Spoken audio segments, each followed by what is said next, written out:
Nice group here. Now for two of you lucky people, our trip to the Olympics starts right now. And I want to introduce you to Mr. Irving Blitzer, who's going to be our expert bobsled coach. Sanka, hit it, man. You're on the air, sled god. Gentlemen, a bobsled is a simple thing. Yeah, so's a toilet. Thank you. Thank you very much. Basically, what you're looking to do is get your sorry rear ends from the top of an icy chute to the bottom. You're zigging, zagging. It's the biggest, coldest roller coaster you've ever been on. Ice.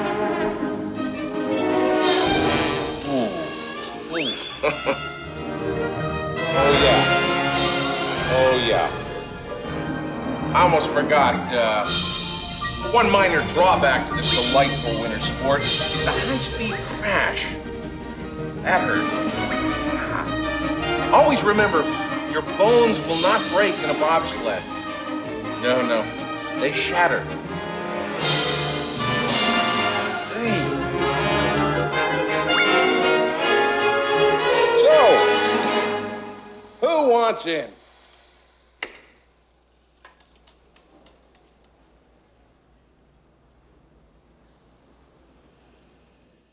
Well, good morning, Hope. Welcome. My name is Eli. I'm one of the ministers here at the Ankeny campus, and I get so excited about the Olympics every year. I really enjoy the Olympics. I mean, getting to see these different sports that you normally don't watch on a regular basis, or even learn about new sports you never knew existed. Like, who would have figured biathlon was a thing until you saw the Winter Olympics and different cultures and stuff? I really enjoy it. If I was forced to choose between, Summer Olympics or winter, I think I might actually prefer Winter Olympics. I'm probably in the minority. But you see, I grew up in Nebraska, where we don't see things like this. Nebraska is not known for its alpine sports in the wintertime. It's not known for downhill anything. So getting to watch downhill skiing and snowboarding and bobsledding, it's a lot of fun. I really enjoy it. And I was listening to the news a couple of weeks ago, and I heard that the Jamaican bobsled team actually qualified this year for the four-man event in the Olympics. I think it's the first time that's happened since the 90s. So, of course, that meant I had to watch the movie Cool Runnings with my kids. They're now old enough where they can appreciate this fine piece of cinema. Cool Runnings that tells the true story of the first Jamaican bobsled team that competed in the '88 Calgary Olympic Games. They changed the names and events and some of the details to make it more interesting, but it's a true story. And so we watched it together, and I don't think I've seen this movie in 25 years, so watching it again and picking up on some of the themes that I forgot were in there was actually pretty amazing. It actually made me think of the message series that we've been in the last month around hope. 5 Habits of Highly Effective Christians. This is our last week in this sermon series where we've been exploring these different ways that God gives us in Scripture to grow in our faith. But I was an English major at the University of Iowa. That was my background. One, because I didn't have a clue what I wanted to do when I grew up. And 2, because words just tend to stick with me. I get really hung up on the meanings of words and the ways that we use language to communicate concepts and ideas. So this whole month that we've been doing this series on 5 Habits of Highly Effective Christians, which has been great. You should go back and listen to these messages from Pastor Mike and Pastor Scott on YouTube or podcast. But one word has really just been sticking with me. I haven't been able to let it go. It's that word effective. What do we mean when we say an effective Christian? It's not really a word that we put in the context of spirituality all that often. I don't think I've ever seen spirituality and faith talked about in terms of effectiveness before. What does that actually mean? Well, we borrowed the title from the wildly popular 7 Habits of Highly Effective People, the Stephen Covey book and program that came out in the late 80s and was incredibly popular, kind of hit at that right time of when leadership development and coaching was a big thing. And then the way that effectiveness gets talked about in that context is success. How to be a more successful, influential person, more productive, constructive, how to get ahead in life, and not knocking it at all. I actually took it for a job job one time, a long time ago. I know plenty of churches that have actually used 7 Habits to help coach their staff in leadership, so it's a good program, but the way that it talks about effectiveness is really in a worldly standard. It's how to be more influential, maybe even how to be more powerful in your circle of influence, really how to get ahead. And when I look at that definition of effectiveness, and I start to compare it to Christianity or the teachings and the example of Jesus Christ, there are some disconnects, I think. Now, I wonder what if we were to look at Jesus' life and compare it to how we view effectiveness traditionally in our culture, how well would those two things line up? Because Jesus is full of paradoxes. And we talk about it all the time here at Hope, the paradoxical life of Jesus Christ. And we don't even have to reach too far back in recent memory. Every Christmas that we celebrate, we remind ourselves that the Creator, the God of the universe, who made everything, the King of Kings and the Lord of Lords, comes into our existence with no fanfare or celebration. There's no coronation. He comes born in a barn surrounded by shepherds and animals. Doesn't seem to be highly effective. Fast forward a few years, and Jesus' parents, he's 12 years old, they take him to be dedicated in the temple according to Jewish tradition. And when they take him there, Mary and Joseph, kind of finish up and they leave and they realize, Jesus isn't with them. So, oops, we forgot God. We better go back and find him. And they go back to the temple and they find Jesus, this 12-year-old, talking with the religious leaders and being in conversation with them and even teaching himself. And these religious priests are really impressed. And Jesus tells his parents, didn't you know that I had to be in my Father's house? And if it's not a paradox that a 12-year-old boy would just want to hang out in church, I don't know what is. You fast forward even a couple more years, and Jesus is building his movement. He's starting to call disciples, followers to himself. And you would think that a highly effective person would want to surround himself with the best people, the brightest people, the cream of the crop.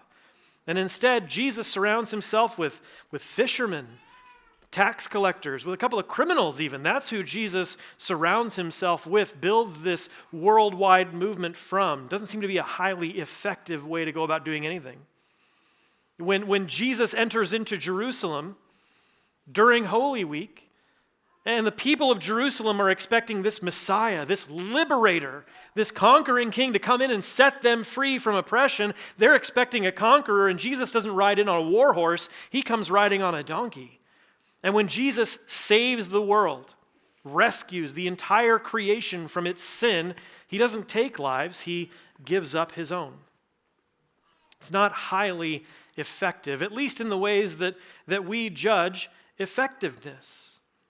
Again, the way that Jesus lived his life and calls us as his followers to follow in his example is a problem for our culture. Our culture, when it judges effectiveness, wants to talk about achievement and success and influence and building your brand, and that's what it means to be truly effective in this life. And that definition of effectiveness doesn't leave a whole lot of margin for a Jesus who says, blessed are the humble. Blessed are you when people persecute you. For a Jesus who says to love your enemies and to do good to those who hate you. Do good to those who hate you. Do good to those who hate you. Don't just passively ignore the people you don't get along with. Don't just pretend that there isn't conflict. Go out of your way, Jesus says, to find something that you can do that is good for a person who hates you. That doesn't sound like a way to get ahead in life. That actually sounds like a way to finish dead last, which is exactly where Jesus tells us we should be. That the first will be last and the last will be first, in the way that God defines effectiveness. So it's a problem for our culture to take Jesus seriously and to follow his example, to follow his teaching. But that's not new. It was a problem for people in Jesus' day as well, for his culture. Wanting to be number one in life is not a new invention. It was something that's existed since the beginning of time, and that's where we get people like the Apostle Paul, who wrote our Bible reading for today. So we're in the book of Philippians chapter 4, and the Apostle Paul is this amazing figure.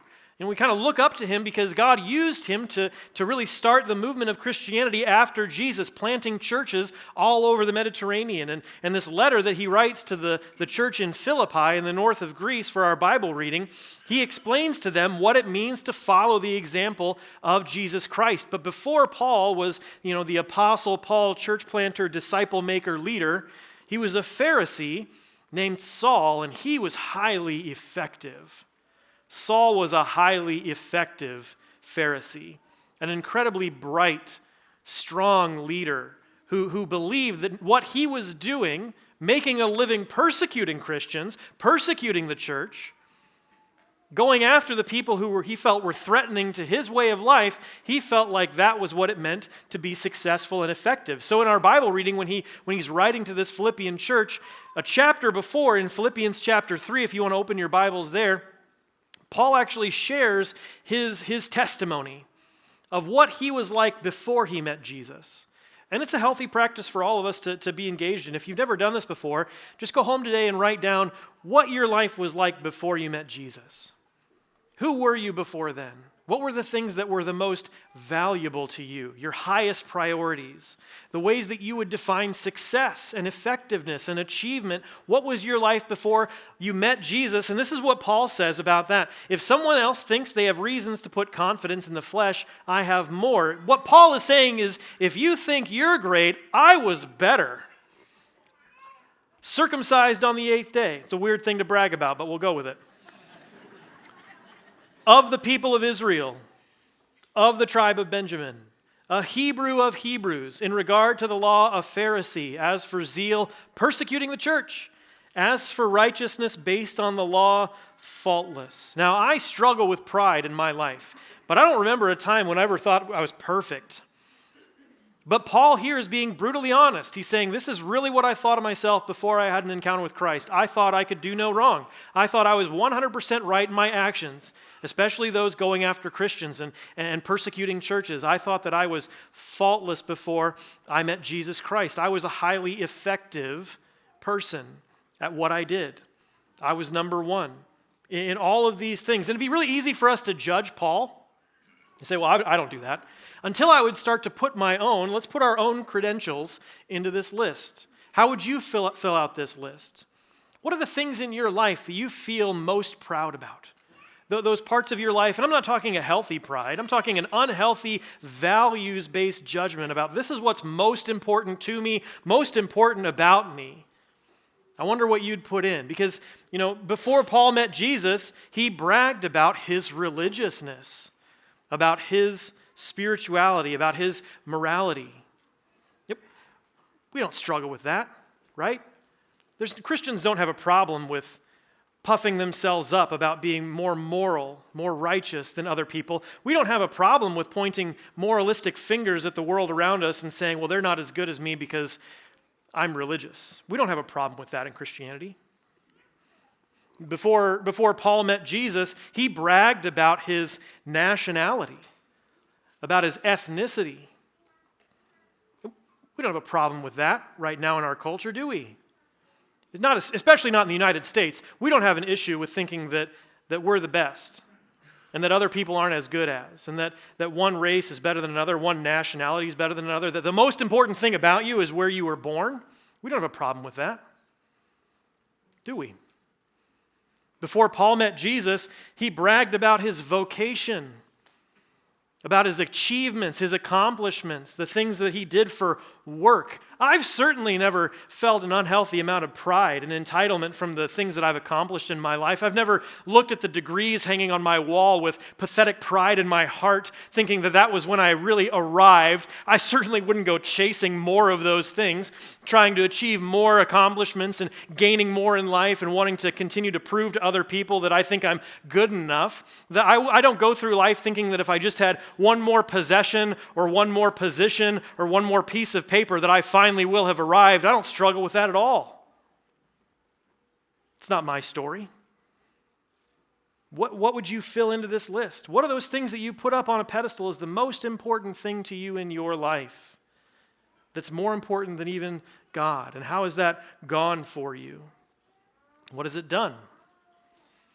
In the movie Cool Runnings, the team finds out that their coach, played by John Candy, has a secret in his past, not unlike Paul's testimony, not unlike our own, the people we were before we met Jesus, the things that we struggled with. They find out that their coach had actually cheated when he was a professional athlete, cheated to win more races and got caught, and it ruined his life. It wrecked his career. And so in this scene, they actually get to hear what he learned from that experience. Let's watch.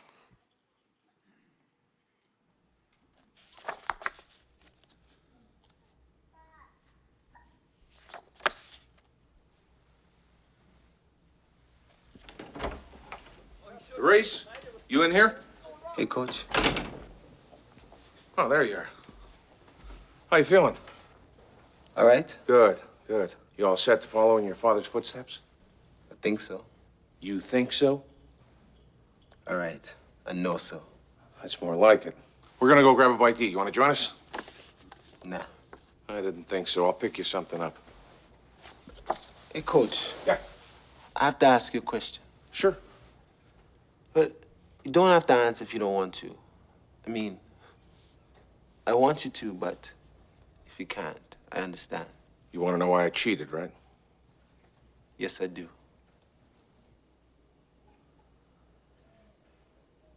That's a fair question. It's quite simple, really. I had to win. You see, Derice, I'd made winning my whole life. And when you make winning your whole life, you have to keep on winning, no matter what. You understand that? No, I don't understand, Coach. You had 2 gold medals. You had it all. Derice, a gold medal is a wonderful thing. But if you're not enough without it, you'll never be enough with it.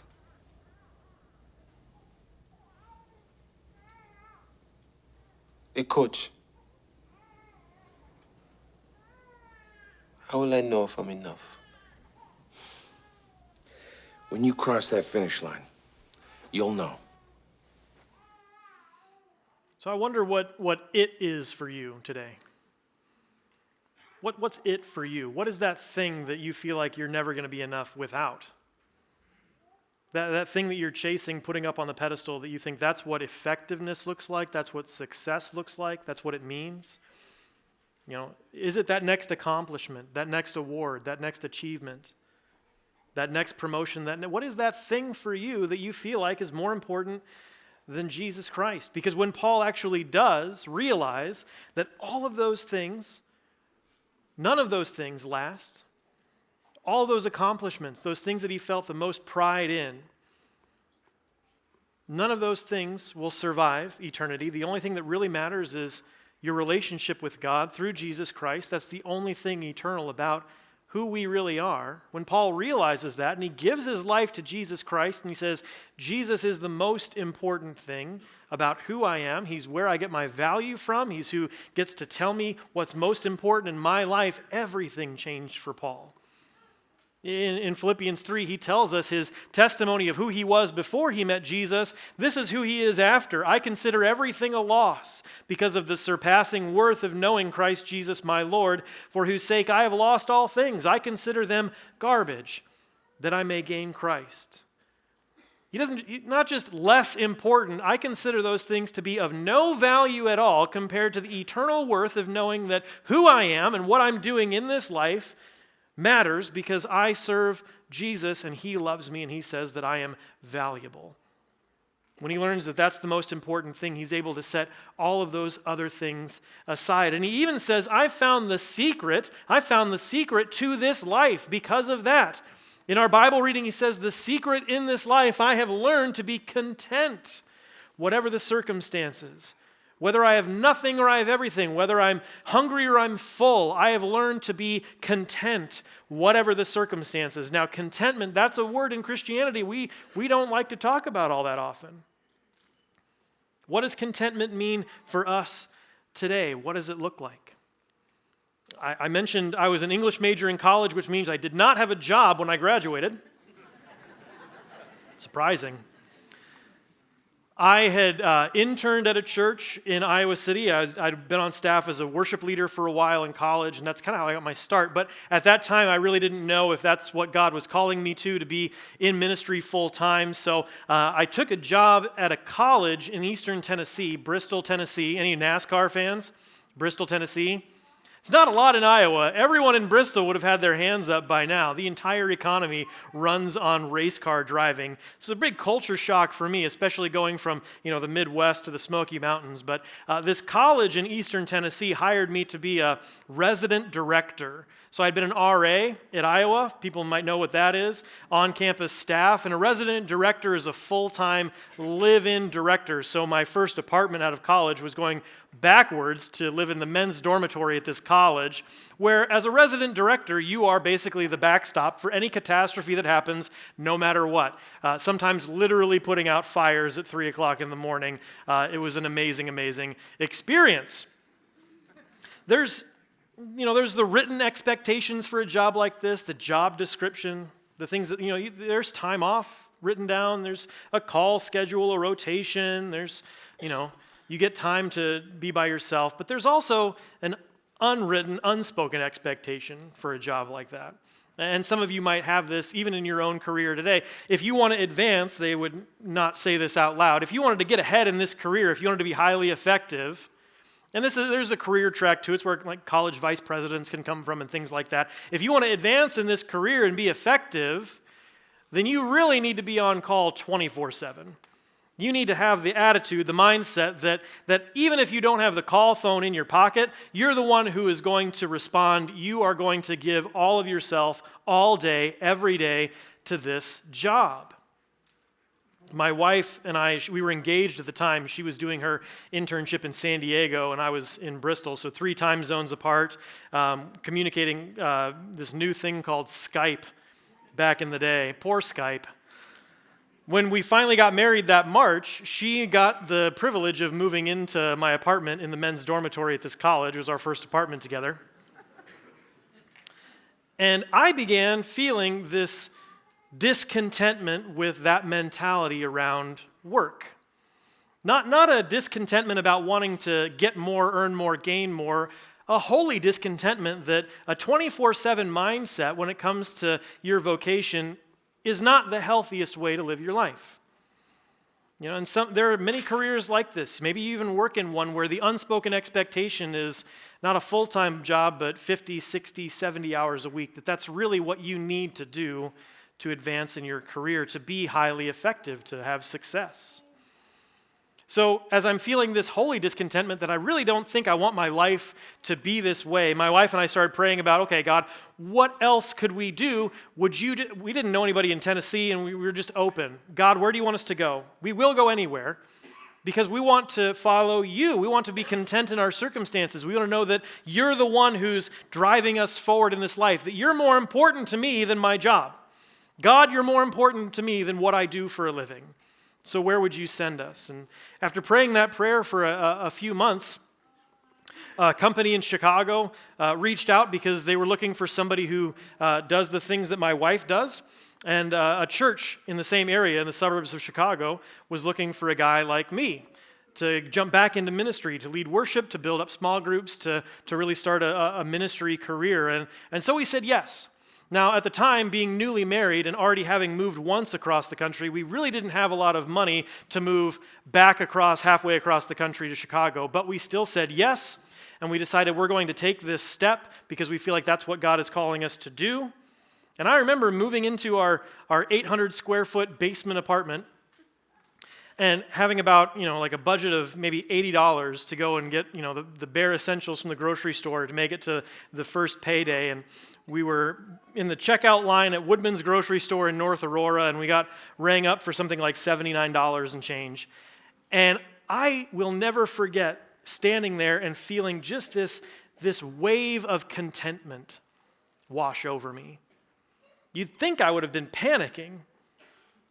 How are we going to make it to the next week or the next month? But I felt so settled that what we were doing was following what God had asked us to do, that I trusted that he was going to watch after us, to take care of us, and he has. God has done so many miraculous things in my family's life over the last 15 years of doing ministry that I'm constantly amazed that we get to see and follow God who cares about us, to make sure that he's the most important thing in our decision making, in our lives, to actually get to learn to be content whatever the circumstances, and then really to live into, Philippians 4:13, that famous verse from our Bible reading, that I can do all things through Christ who gives me strength. That's the popular verse, Philippians 4:13. I can do all things through Christ who gives me strength. But look at the context.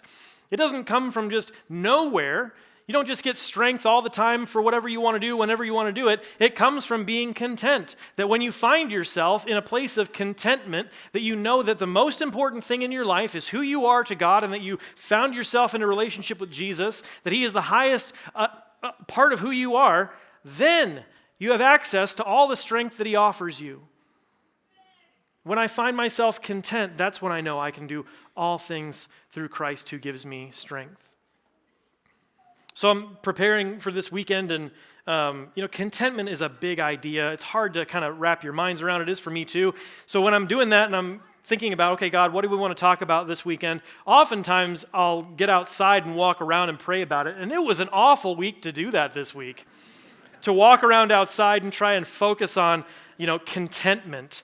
And I'm walking around, and I'm even praying for my own life now. Is Christ enough for me? Is Christ enough? Am I content with where I am today, all these years later from some of those first steps? Is Christ enough? And I'm walking around, and there's just ice everywhere right now. Like, it's not even good snow. You can't have a snowball fight because somebody get hurt.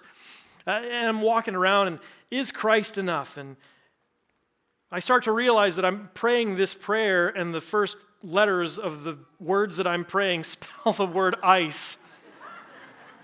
Really, God? I don't think in all these years that I've been preaching that I've ever had an acrostic. So, of course, I'm like, okay, what can ice teach me about contentment? It's okay to let your minds wander creatively when you're praying. Oftentimes when Jesus would teach, he would say things like, consider the lilies of the field, and he would talk about provision, or consider the birds of the air, and he would talk about how much he cares about you. So I'm thinking, okay, consider the ice at the end of my driveway that I cannot get off with a pickaxe. How can that teach me what it means to be content? And of course, the first thing that immediately came to mind is ice is uncomfortable. Cold weather is just uncomfortable. One of the funny things about this movie is how much it took for these men from Jamaica who had never left that island in the Caribbean to come all the way to Canada and now have to deal with sub-zero temperatures and get acclimated to it for the very first time in their lives. It took a lot of effort to acclimate themselves to it. It doesn't come naturally to any of us.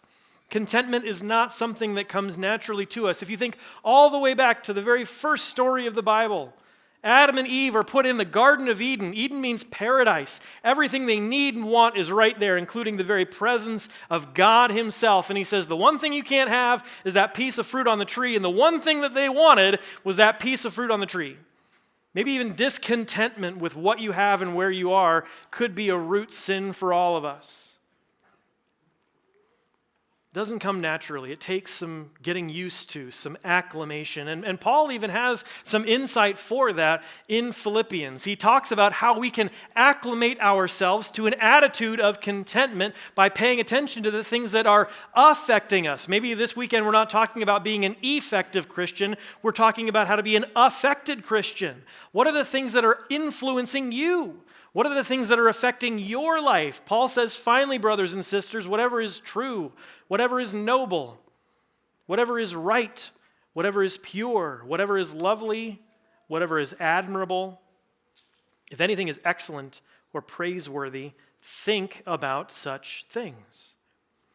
Think about these things. When you're scrolling on your Twitter feed, are you running across things that are true or right or pure? Not on my social media feed. Man, actually the things that the world keeps throwing at me continue to tell me I should be discontent and disappointed with where I am, and I need to be doing more to get ahead. Instead of focusing on the things that are true and right and pure and lovely, The world continues to bombard us with information that says you should be discontent. But Paul says when you're affected by these things that God has given us, that's when you can start to find contentment in your life. When you're driving on your way to work, when was the last time you noticed something admirable or noble? That one of the ways to build up being acclimated to a more content life is actually paying attention to the things that you're paying attention to. To choose what's affecting you. Not to be passive about the things that we're looking at and viewing and paying attention to, but actually notice what it's doing to us. Is what you're looking at and viewing and participating in around you helping you to become more content with where you are and to show you that Jesus really is the most important thing in life? Or is it telling you you should want more? You should do more, you should strive harder, achieve? So that was the first thing I noticed. It's uncomfortable. It takes some acclimation, some getting used to. The next thing I noticed as I'm walking around on the ice is it's slippery. Revelation here. Ice is slippery. One minute you'll be walking along feeling perfectly content. The next minute, right on your butt. Man, I can't tell you how long after that checkout line experience where I felt content, having just barely what I needed for the week for my wife and myself, that I felt content maybe a few days later. It didn't take long to start feeling worried and anxious and discontent with where I was. It's not a straight line to the top of the mountain of contentment. It's pretty up and down. I mentioned, growing up in Nebraska, not having many winter sports, but we did have ice hockey. I grew up on a lake, and every winter the pond would freeze over. Me and all the neighbor kids would get out there and we'd play hockey for hours. It wasn't like a formal league, think like the Sandlot, but for ice hockey. And it's one of the winter sports that I still follow, enjoy watching, even when it's not the Olympics. So much fun doing that, but like any parents, like myself with my kids, when they're just figuring out how to play a sport, you're not getting them the best equipment. You're not, investing tons of money if they're just going to not really enjoy themselves. So I think the skates that I learned how to play hockey in were like these Goodwill, I think they were figure skates. And they weren't sharp at all. They're pretty dull. I'm sliding all over the place, just figuring it out. The stick that I had, I'm left-handed, and it was a right-handed hockey stick. There's a difference if you didn't know. So I'm not playing with the best equipment, but I'm still kind of enjoying it and having fun. So one year for Christmas, I remember my parents actually got me brand new hockey skates and a stick that was actually the right size and left-handed for me.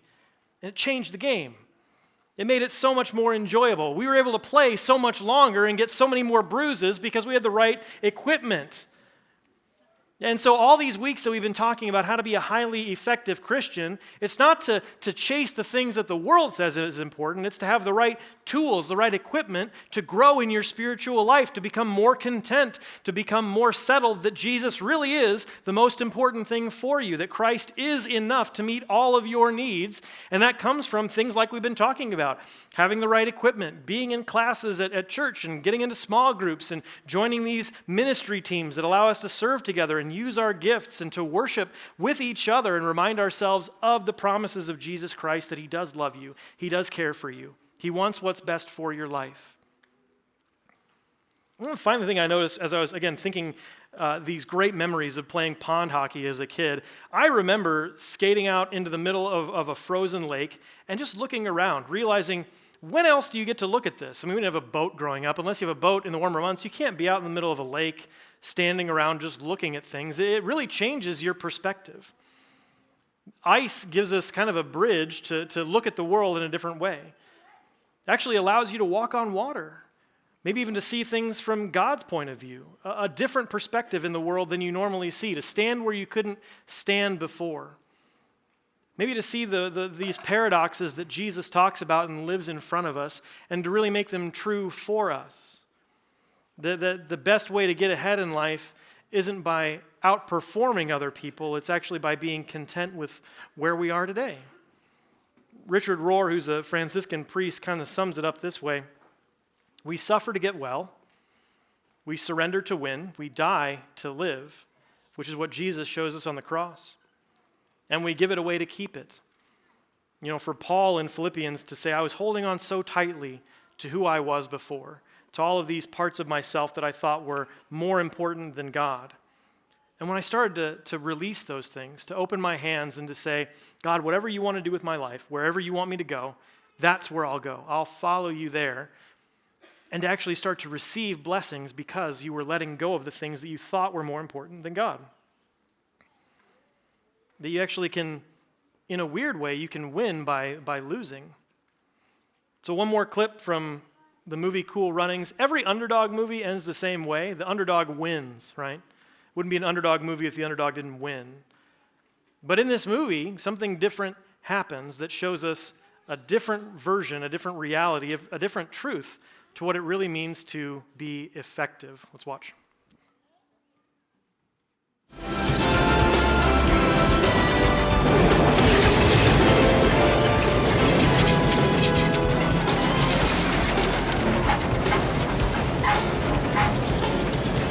What a run Bannock is having. He's letting loose on this extremely fast course. And even with that rickety old sled, the Jamaicans are flying through the turns. This does not look good. Something's got to be wrong. The Jamaicans on a record pace as they fly almost out of control around the turn. Now the speed seems too much, and I don't think he's going to be able to hold it.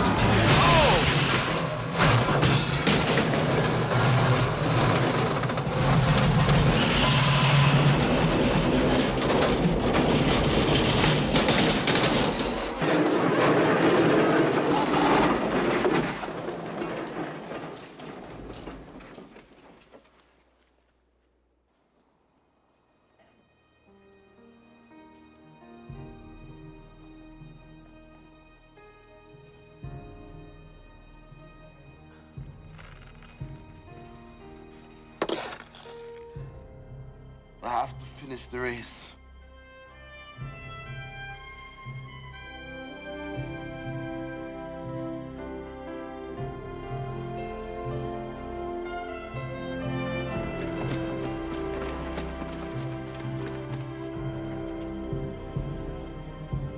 Excuse me, please.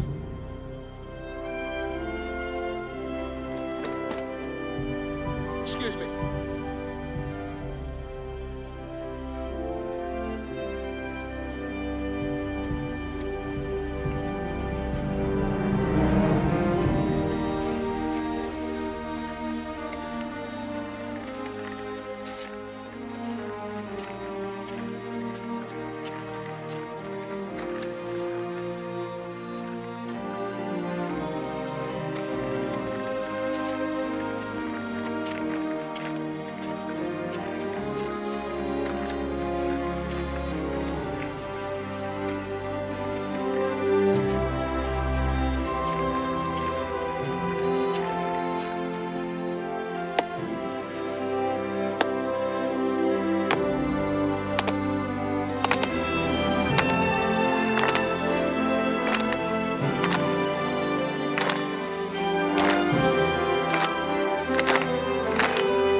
happened to slow claps in movies? I miss it. We need to cheer each other on more. You know, these guys lost. They lost. They're dead last. Finished that race last. But they weren't losers. Because I think what they were able to realize is it wasn't whether or not you finished the race ahead of everybody else, it's how you finished. It's what your values really were. It was what was most important. And so for us this week, I think that's my encouragement for you. To keep asking yourself this question, is Christ enough?